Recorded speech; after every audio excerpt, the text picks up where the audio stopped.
Welcome to Pathetic, the podcast. Thank you so much for joining us tonight. Once again, as we always say, could you please like and subscribe? Because the other thing is, we get a lot of views and we don't have a lot of subscribers. Please be one of those subscribers. Hit the bell, the notification bell, so you know when the new episodes are coming out. Because we surprise you sometimes. We're not just a once a week. We jump in there, do some stuff. We do things, right, Mike? Absolutely. My seasonal depression has finally hit. I am in my vampire era. I am leaving in the dark. I am coming home in the dark. So the more likes and subscribes we get, the better. Jeff, how we doing? Yeah, same here. It's getting dark early. It's very weird, but I actually like it because I go to bed very early. So it actually puts me into calm down mode a lot earlier, which makes it easier for me. But you feel the weather coming, but that also means the holidays are coming. The crux of the football season's coming. So I think the pros outweigh the cons for this season. Yeah, I don't mind it being dark in the morning. I don't care. It doesn't matter. The only thing that annoys me is it's messed up golf now. There's no way of sneaking in 9 after work. Right. Correct. And when you try to play on a Saturday or a Sunday in the morning, there's going to be frost delays. So it's going to be, although me and Jetman are playing at 8 a.m. on Saturday morning, we are the first tee time. And it's hysterical, Mike. When I text him to tell him I've got the time, his reaction, whether it's 8 a.m. or 2 p.m., is, let's go. Yes. And then he goes, we're going to be throwing darts. He goes, you're going to be striping that ball. And then we play. And then what happened? And then what happens? Exactly. But Jeff, did we tell you that when me, Mike, and Jetman played Herring Glen, we were on the 18th hole. It was getting dark, and we actually got a notification on our golf cart, return the carts to the barn. Oh, really? Yeah. So, oh man, we were like, oh, we just got that in. But we literally were the last people out there. We were running in as it was getting dark. But we got the 18 in. I was shocked we did. So yeah, we played the front 9. We did regular, and then the back 9 we scrambled, and we were -1 on the back 9. Yes. And all 3 of us contributed, which is just surprising sometimes, because Ted is probably 15 to 20 strokes better than us. I would say maybe something like that. Yeah. So, well, that's going to change, Mike, because my driver is coming around. Things are happening. Wait till you see. We'll see. So, and those hybrids are helping me out too. So you love those. I gave Mikey some hybrids. You should see him hit these hybrids. I love the hybrid. I love it. Yeah. Well, I'm gonna start loving my hybrid, but but Mikey's dangerous with that hybrid. He's good. But this was a crazy week. The Jets were off, so me and Mike just relaxing. We're not worrying about it. I was in Atlantic City with my brother-in-law, Jeff's dad. We're sitting in Bally's. We're watching football. Just hey, I'm relaxing. I can't lose. Yep. And then comes Tuesday, and I am pumped up once again. The Jets, who are the king of the non-football wins, I thought had an amazing trade deadline. Mike, just go ahead, Mike. You tell us what you think, because I know we were going back and forth. We were psyched. Look, I wish Sauce Gardner would be a Jet for life and be a Darrelle Revis 2.0. Unfortunately, it didn't happen. I still am wearing my Sunday Sauce shirt as a one final pour out for Sauce there, but I'm happy for him that he gets to go and compete and try to win a Super Bowl this year with a team that is going to be in the throes of the AFC playoff race. It's amazing for him to be in that sort of position and see what he really is, because he's been a shell of himself this entire year. He hasn't been doing what he did his first year when he was an All-Pro and a Defensive Rookie of the Year. And you get 2 first-round picks. You got the same thing that Dallas got from Micah Parsons for Sauce Gardner, which is crazy if you think about it. Because as much as I love what Sauce Gardner is, he is not Micah Parsons. So the fact that you got that, and then you go and take Quinnen Williams and you trade him to Dallas, who is just throwing stuff at the wall and hoping something sticks, and you get a 2 and their best 1 in 27. 27. So now you have 3 first-round picks. This is like draft day. You're going to be like the Cleveland Browns in draft day here by the time this is done. I'm excited for this team. Obviously, this year is a complete wash. I think you start fresh starting next year. Next year's schedule is tough. You do have to play pretty much the same schedule the Giants had this year. The Jets are going to have next year in terms of the AFC North and the NFC or the NFC North and the AFC West. So you're going to have really good teams on your schedule, but this is the reset that you needed. You had to go in and do something to reset this team, and I'm glad that they did. Yeah. Yeah, first and foremost, I'm usually not a fan of giving up young talent in exchange for draft picks, right? Because the draft picks, they're lottery tickets. We have no idea what these guys are going to be when they draft them. However, when you look at the return that you got for Sauce Gardner, right, who's, in my opinion, an overrated defensive back, you have to walk away from this ecstatic, right? Mhm. 2 first-round picks for Sauce Gardner. It's crazy. And even Quinnen Williams, who, Uncle Ted, I was telling you, he's a good player. But I kind of put him in like the Dexter Lawrence category, where I think it's more the name that gets you Mhm. excited than the actual player himself. Like, you can make the case he's underachieving along with Dexter Lawrence, right? Yeah. But you got a nice return for him. And, the Jets had a great day yesterday as far as trade value. There's no question about it. And, what's good about the draft picks, Mike, is not even necessarily what player you're going to get at the picks. It allows you to maneuver around the draft any way you like. It allows you to have, chips if you want to make a trade for a veteran, right? It gives you so many options, and they have the draft capital the year after. So let's say they don't like a quarterback in this draft, they can theoretically actually wait maybe next year, which may be a Mhm. better class. So yes, you gave up young talent, kind of talent, whatever you want to call it, good players.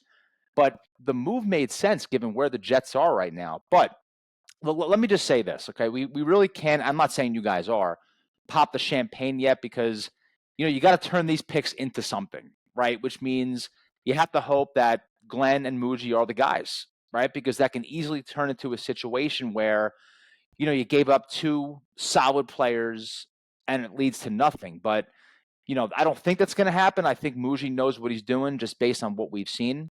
But the other thing I like, and I'll end it on this, the other thing I really like about what the Jets did, and this is very important, there's an actual plan here, right? There's a plan going on, and they know what they're doing as far as what they want to do. So, like, if you circle back to the Jets' moves over the past decade, it's always been like a convoluted and disorganized mess, right? Mhm. Now the plan is to rebuild. That's it. This is the game plan, and they're clearly showing that. So, listen, as a Jet fan, we'll see how it plays out in the next 3 or 4 years, but you have to be thrilled with what happened. To me, you're right, Jeff. There is a plan. The thing that's encouraging to me with what Muji's done, he turned down from Kansas City. They offered a 4 for Brees Hall. Now he was holding out for a high 3. So it also showed you he did not deal out of desperation. Mm-hmm. Okay. Yeah. They also, teams asked for Garrett Wilson apparently, and he just shut that down immediately. He said, "No, Yeah, no, Garrett's you going cannot give him nowhere." up. You cannot. But the other thing is to look at his other moves, bringing in Brownlee from Tennessee, who's done very well at the cornerback. We roasted Brandon Stevenson at the beginning of the year, the cornerback that he signed in the offseason. Quietly over the last 4 games, he's looked very, very good. He's back to where he should be. They got Harris, the defensive lineman from Minnesota. This kid that they just got from Philadelphia last week, Mechie, who was a second-round pick. Many people thought he should have been a first-round pick. He had his situation with leukemia. He's healthy. I'm looking to see what he does. And then in the Sauce Gardner trade, they threw in, was it A.D. Mitchell? And again, another guy, second-round pick, who wasn't really getting the ball much, because they got Pittman, they got Jonathan Taylor, and they got the kid Warren from Penn State. So I'm looking for him to do something. It shows you that Muji, all that he learned when he was in Denver, he's kind of brought maybe some of that here. Jeff, you're right. They have chips now. So if all of a sudden a team with a veteran quarterback, a 29-year-old or a 30-year-old quarterback, and they say, you know what, we have a high draft pick, let's reset. What would you give us for a Joe Burrow, a Mhm. Lamar Jackson, whoever, and you have that option. But even more important than that, going into the 2026 offseason after this next Super Bowl, we will be $90 million under the cap. And there's only 3 teams better. And 27, it's already projected at 170 million under the cap because of their moves. So, you know what? Mike's right. This year, it's not about winning. If they win now, Mike, if they win with those extra draft picks, if they have to move up, they could probably move up if Yeah. they have their sights set on somebody. But the other things, like Jeff said, if they don't like a quarterback here, maybe they like one next year. Who knows? But with 3 number ones in the 2027 draft, and if there's a team drafted in 2027 and you don't have a quarterback, and Arch Manning has shown that he should be the number 1 overall, and a team who's got number 1 is not looking to get a quarterback, you could make a deal if you had Mhm. to. Although I do think this year, the quarterbacks coming out, I do think there's 4 of them that could play in the NFL, pretty soon. Yeah. That I like the way I liked Dart. I actually like the kid from Alabama better than Fernando Mendoza at this point. I think he's looked better. Mendoza's really good. He's a little slow through his progressions, they said, but Ty Mhm. Simpson looks really good. But I'm psyched. I'm ready. Yeah, you should be. It just, like I said, it opened up options for you guys to do whatever the heck you want to do. Because the Jets, the last thing they needed, just based on the current state of the franchise, is to be handcuffed to where, okay, now you're hoping you get the right draft pick. You're hoping this happens. You're hoping Sauce Gardner plays better next year. You're hoping Quinnen Williams doesn't have another bad year. Like Yeah. now it's like you're free. You could do so many things with these picks outside of just drafting players. So, yeah, like I said, as a Jet fan, it was the best day the Jets have had in a long time as far as excitement, and that's not a diss. I'm just being No, I honest. Like understand. that, it really is. It was a great day. And the one thing I'll say is this allows you to make sure that the guy you're picking as the quarterback is someone that you absolutely love, like the Giants love Jackson Dart. You Yep. cannot get someone you're not forced into getting someone who says, "Well, I kind of like him and we're in a good spot." If you don't love any of the guys, you move back and Mm-hmm. you wait for next year, or you take a guy in the second round and maybe have him be a flyer and see what happens. And then you have a whole reset the following year where you can go in and say, if there's a guy who comes out next year, like an Arch Manning or whoever that's going to come out and be a guy, or maybe he's all of a sudden towards the top of the draft, you have the capital to go ahead and do that. So it allows you to really be thoughtful as to who you're going to get as the quarterback. And that Mm-hmm. is ultimately what you want to be. You don't want to be in a situation where, well, we got to take a quarterback, otherwise the fans are going to murder us, and we're going to Yeah. take a guy who's not the guy and be a Zach Wilson 2.0. We don't want Yep. that. Yeah. Mike, it puts you in a position where, like you said, if you don't have like any of the quarterbacks, you go get a quarterback with Justin Fields or whatever you do with Justin Fields, who the hell knows, but you get another quarterback and he's a placeholder because you're not going to just give it up for a guy that you don't believe in. I'm very encouraged by what they did. I was hoping they would have traded a few more guys. Yeah. There were a few of them that I would have liked to have seen gone. I Michael feel bad for Clemens. Brees. He's going to be stuck here this year just in absolute hell for the rest of the season. But But you know what, Mike? That's where coaching has to come in because you want Right. Aaron Glenn to sit him down and say, "Listen, man, you're here for a reason. We're going to build this team around you. You're the guy, right? So this is where Aaron Glenn really has to make sure he tempers Breece Hall's, not to say he's pissed off. We have no inclination that's the case, but let's just say hypothetically he is annoyed or he's showing some attitude. This is where Glenn has to sit him down and just explain what the deal is and what's going on. Well, I'll tell you this. This is also the spot where you go to a guy like him and you extend him. You tell him, not only are you the rock we're going to help build this offense on, but we're going to put our money where our mouth is right now. Because you have it. And now that all that money is and I'm out not of the worried way. about it. You just signed Sauce for all that money. If you have to trade him, you trade him. You do something. Right. Who knows? Right. Yeah. But yeah, that was exciting. But I'm excited. We play the Browns this week, and this listen, I'm rooting for them to win. I want to see wins. Of course. I want to see this team. I want to see them getting psyched up, and they could beat the Browns. It could happen. I don't think the Browns are anything that special. No. But we'll see. Who knows? Let's make sure they don't have a hangover from the trades and that. But Jeff, as I mentioned, I was in Bally's with your dad, and we were watching the Giants in San Francisco. And again, the two. I'm very careful what I say about the Giants because I also don't want to appear like I'm trolling, either to you or to any of our listeners that like the Giants. But I'm going to say this again. I think Brian Daboll stinks as a head coach. I don't like the way that defense gave up. I mean, that offense is doing a great, and Brian Daboll, nobody's going to argue. He's a great offensive mind, tremendous offensive mind. But I got to tell you, whether it's the coaching, whether it's the players themselves, I think they're doing the Giant fans a big disservice. And it's kind of like what our defense, the beginning of the year, the way our defense was. They were running around. They didn't know what the hell they were doing. But at least you didn't see quit in them. I saw quit Sunday because I picked against them, but I thought they were going to come back and win. And I was actually rooting for them. But you definitely have your quarterback. And I think there's a lot of great things that you got to look forward to. But I think one of them that you have to look forward to is seeing another coach come in here. Yeah. Well, listen, with the Giants, there's really not much to talk about here. I feel like we can just record what I said last week and play it this week, right? We have the quarterback. We don't have the coaching staff. This has now become a repeating cycle, particularly over the past month or so. This is, think about it, guys. 4 games in a row where this defense is giving up, over 30 points? It's unacceptable. It can't continue and it can't happen.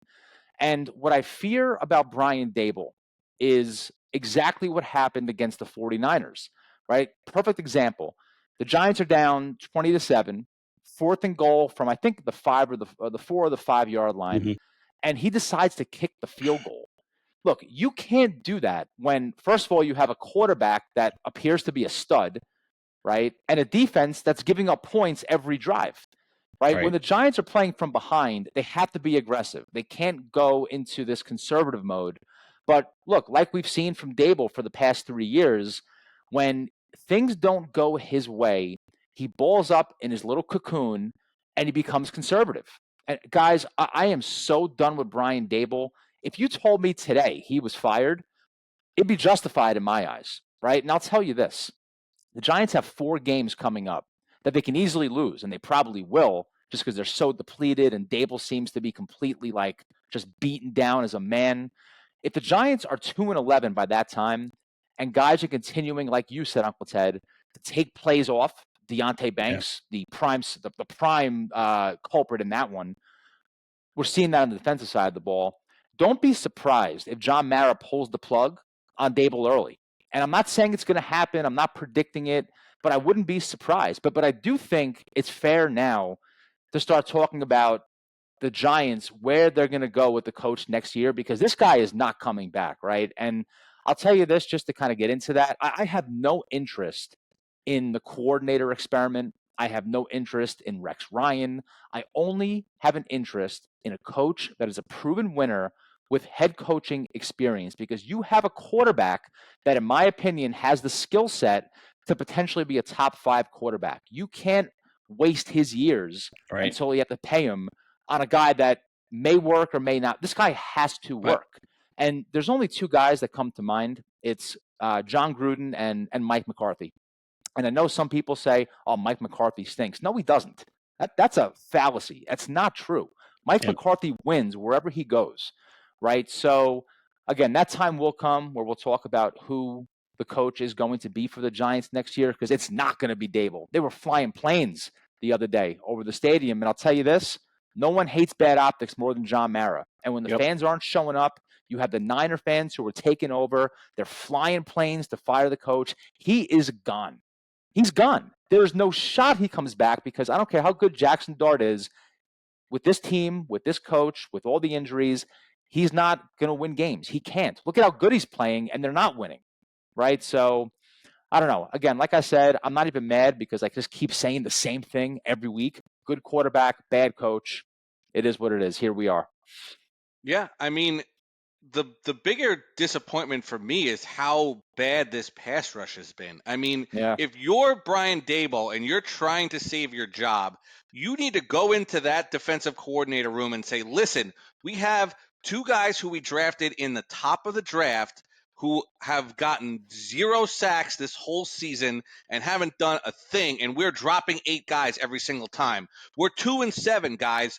We need to go out and just hit F it and start blitzing like Todd Bowles does with these guys, because these guys need to go loose and start really making it miserable for some of these quarterbacks at this point. Because what have you got to lose?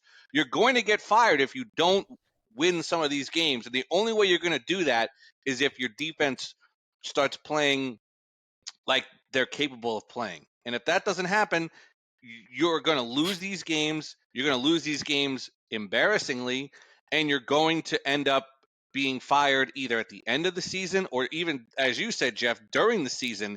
If you're 2-11 or 2-12, and you've been non-competitive, and MetLife Stadium is an absolute ghost town. All the fans are dressed up as empty seats at this point. We don't want that. So I'll tell you what'll grease the skids too. If somehow, some way, the Jets beat some of these bad teams they have on their schedule, and all of a sudden you look up and the Jets got 5 wins and the Giants got 2 wins, Mara's going to be very salty. No, absolutely. that's a great point, Uncle Ted. That is a Very salty. great point. Yeah. Did you you talked about John Gruden before? I mean, I agree with you. I mean, I like Gruden. If you've been watching the Internet Invitational that Barstool Sports put together, the golf thing with Bob Does Sports, they had a situation where Luke Kwan, who was on Bob's team, he overslept and missed his tee time for one of the scrambles. And the penalty was 5 holes. So obviously their team lost because there was only a 9-hole scramble. And everybody hated Luke Kwan. So when they were going to have to go out for the second half of the day and do alternate shot, they're all grousing about Luke Kwan. And Gruden is on the team.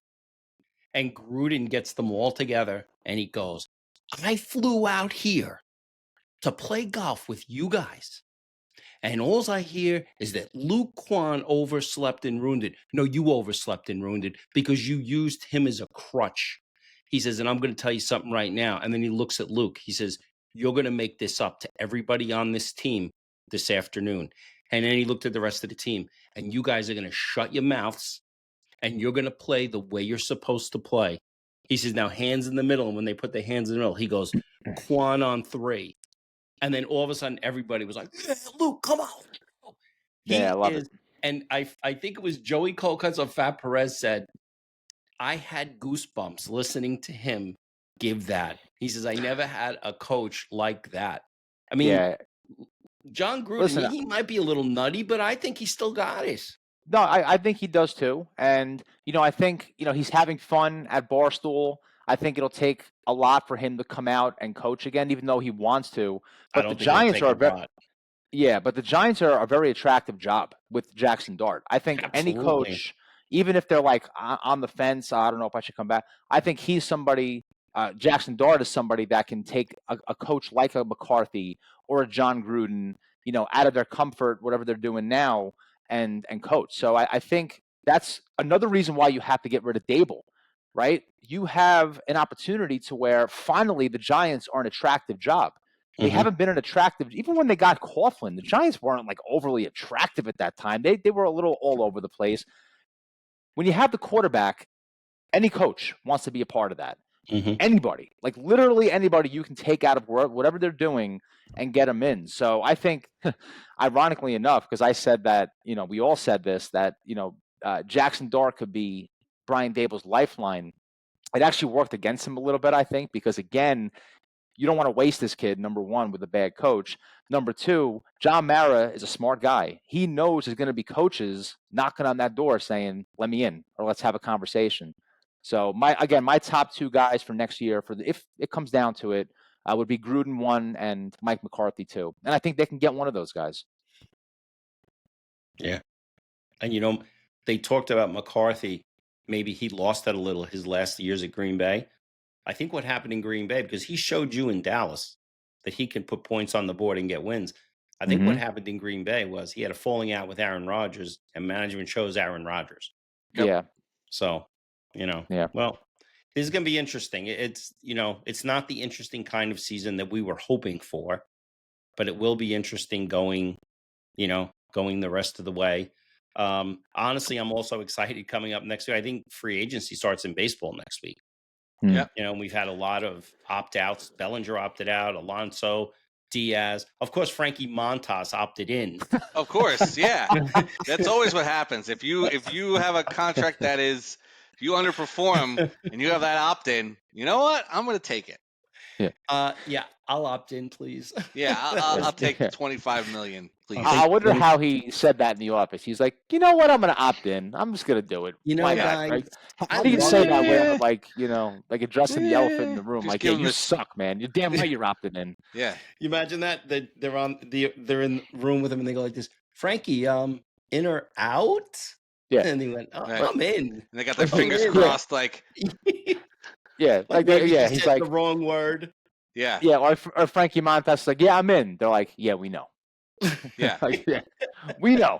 You don't have to. They we already put the signed you. contract up where they could sign it, and with the opt-out part, they put that in Yeah. front of them with like a highlighter on that part. Oh, sign where the highlighter is. That's the opt-out.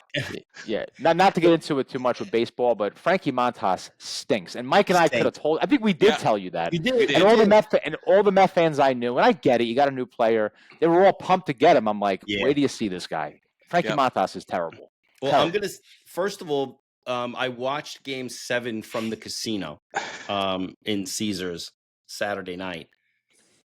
It was a great World Series. It really was. It was very Yeah, it was. entertaining. I'm so happy that our teams were not in that, because if the Yankees were one of those teams in this World Series, I would be deceased right now. My heart would have exploded. I would have had a stroke. I would have been in just a vegetable at this point if my team was in that series, with the amount of agita that would have gone on. Yeah. So Yeah. I'm glad it was not us, but it was such great baseball. It's great to see that they got 26 million people watch Game 7, which is Yep. more than the NBA Finals and more than anything else other than NFL football. So Yeah. all these people saying that baseball is dead and baseball is, and also ran. There you go, 26 million people watching. So I'm Yeah, gonna say baseball is heavily. Sorry, Uncle Teddy. go Baseball ahead. is heavily reliant on the teams that are playing. Mhm. Right. So when you have the LA Dodgers playing, it's already going to be a massive watch. Yep. Right. Even the Blue Jays, man, like they're a popular team. Like Yeah, people they like are. watching them. They're popular in Toronto, obviously, and it obviously helps that it went to Game 7 with very competitive games. But you could have Tampa Bay Buccaneers play the Houston Texans in the Super Bowl, and the Super Bowl numbers would still be epic. Exactly. But if you had the Right. Minnesota Twins and whoever, the San Diego Padres, or some other Pittsburgh Pirates, Yeah. the numbers would be Brewers or terrible. something, yeah. I'm going to say something though, and I'm again not trolling. I said earlier in the year, the beginning of baseball season, to me, Aaron Judge, greatest player I've seen in a very long time. And I do not like Ohtani. Not a fan of Ohtani. I'm just not. I hate the Dodgers completely. But two guys in that series that I think, you could say what you want to say about Judge, how great he is. Judge is a great regular season player, but Vlad Guerrero and Ohtani just came up so big. And this is Ohtani's second World Series that he's come up really big. And I think he's shown, and especially now that he's pitching, I got to tell you, he's the number one guy in baseball right now. He has to be right now. right Yeah, now. you know, But I don't think it's Judge recent. is ever going to get that back, though, Jeff, because Get what he's back? Get back to the World get back Series? that get back that number one, like where he is Oh, the guy. I don't think he's going to get it back because I think that, you know, I just don't see him overtaking a guy like Ohtani. And again, I don't like Ohtani. I don't like to say this, but I'll tell you, he was. And then that other kid, um, uh, Yamamoto. No wonder the Mets and the Yankees wanted to give him, Yep. half of New York. Kid Yeah. was unbelievable. Yep. Finished Three games, 3 won. wins. You throw 96 pitches and come back the next day in Game 7 and throw almost 3 innings to close out the game because the Dodgers bullpen Right? was not great. So they No, had to terrible. rely on all their starters in Game 7 Mhm. to get them across the finish line, especially in an 11-inning game. So And I love Yeah. Soto. And I'm saying the same thing about Soto. I don't think Soto will even ever overtake Ohtani.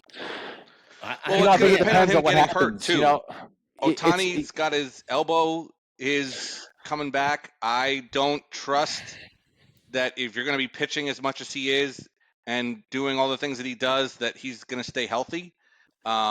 That's going to be your big concern with him, I think. yeah, and I think listen, Otani's great, right? They're different players. Judge and Otani, they're very hard to compare. Mhm. Judge plays defense at an elite level.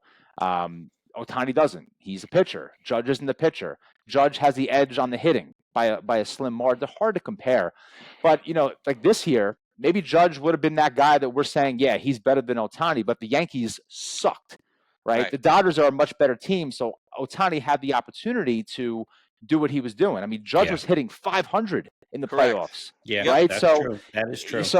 and again, I'm not. You can. And I Mhm. said this even before the World Series. You can have the argument Judge versus Otani, and I can see both sides. But with Otani where he's playing, he's allowed more opportunities than Judge is to do it, and especially this year, obviously. But it's such a hard argument to have Judge. I almost hate having it because I know. you can make the case for both guys. They're both Yep. elite players. You know what I mean? It's very hard. Year by year, it can change. You know what I mean? The real And you're going to question have them is, both win MVP this year because I know everyone wants Big Yeah. Dumper to win for Seattle, but I think Judge has proven the point that that he should have been the MVP in the AL this year, and I think he's going to get it. And obviously, Otani's going to get it, even though Soto got nominated as a finalist for Yeah. MVP with his season. well, But he had a great, almost a great second half. He Yeah. really Flawless did. second half. Yep. Yeah. Flawless second half. He was phenomenal. Here's my question, though, guys. Who do you think delivered the World Series ring to the prison that Otani's interpreter was at? Shohei. Yes. Shohei did He it brings it himself, right? with a bag of money. I need Yes. cigarettes. And All a right, parlay. And a parlay, exactly. Yeah. Mike, before we get to our NFL picks, I had that you had last week Liberty versus Freedom. Yep. How did that go? Liberty wins again. They've took two straight weeks. They Nice. beat the Freedom Patriots. It was a closer game this time, but still prevailed. We go to the 6th ranked Easton. I don't know what their team name is in Easton, but they are the 6th ranked team in the state. They are 11-0. It's going to be a tough game. We played them very, very tough in the regular season. We only lost 17-14 to them. So Wow. very close game. I think it's going to be a barn burner. They are the only band that can compete with Liberty's band because they do also include their middle school kids in their size of their band. So their band is about 280 kids, where ours is about 200. But they also include middle school. So, if we include middle school, we'd be over 300. But that's neither here nor there. It's going to be epic. Both bands are going to be loud. It's going to be raucous. The place is going to be sold out. I don't know if it's already sold out already, but it is going to sell out on Friday night. And I'm picking Liberty again. They're What a going to shot. keep it rolling. We are going to keep it rolling to get to the final of 6A in District 11 in Pennsylvania. Let's go Canes. Let's do it. Are the finals played in Hershey? The state finals are played in Hershey. State finals. But this Okay. is just one of the first district. So they got to win their district. Then they got to beat the sub-regional, which I think is like Bucks County they play next after that. And then they would go to the states, which is in Hershey. So, All right. So but let's go Liberty. Go Hurricanes. Go Canes. Now, you did pick some ice hockey games in, was it Austria? Austria, correct. Okay, so how did they make out? So we had Val Pasteria, our pal Val, won 4-0 against for Harvard AV 19. Nice. Villaloch shut out the Capitals 3-0. But our buddy Balzano lost in a shootout to the Graz 99ers. 4-3 was the final score there. They had to score 2 goals in the third period just to get it to overtime, and then lost in the shootout 2-1. So 2 out of 3 again, not bad. I have a Mikey Mush pick for this week in addition to Liberty. We're going over to Bulgaria. Bulgarian soccer. I saw Bulgaria on The Amazing Race this week, so I figured let's go find a league for Bulgarian things. I think we've done Bulgaria before, but I went back to the well here. So I'm going to take Slavia Sofia money line to beat Montana, which I don't know how Montana is in Bulgaria, but whatever.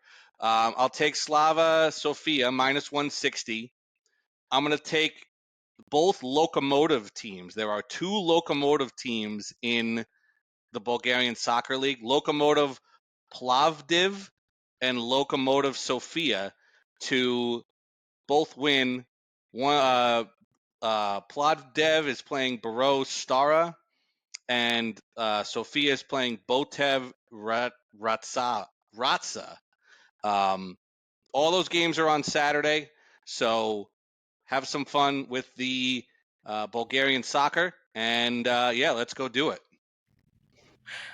All right. I think the Bulgarians are begging you to just stop trying to pronounce Bulgarian names at this point. Yeah. Apologies to all the Bulgarians out there listening. All right. So we've got that out of the way. Let's get to our NFL picks. Mikey, in the league where they play for pay. I think I do that because we don't have the copyright for the music, so we can't do that. Now, going into week 10, I am at 15-12. I actually picked up a game this week on Jeff. Jeff is 12. Jeff is 12-15. Jeff was 1-2 this week. I was 2-1 this week. Mikey was also 2-1 this week. Mikey's now at 11-16.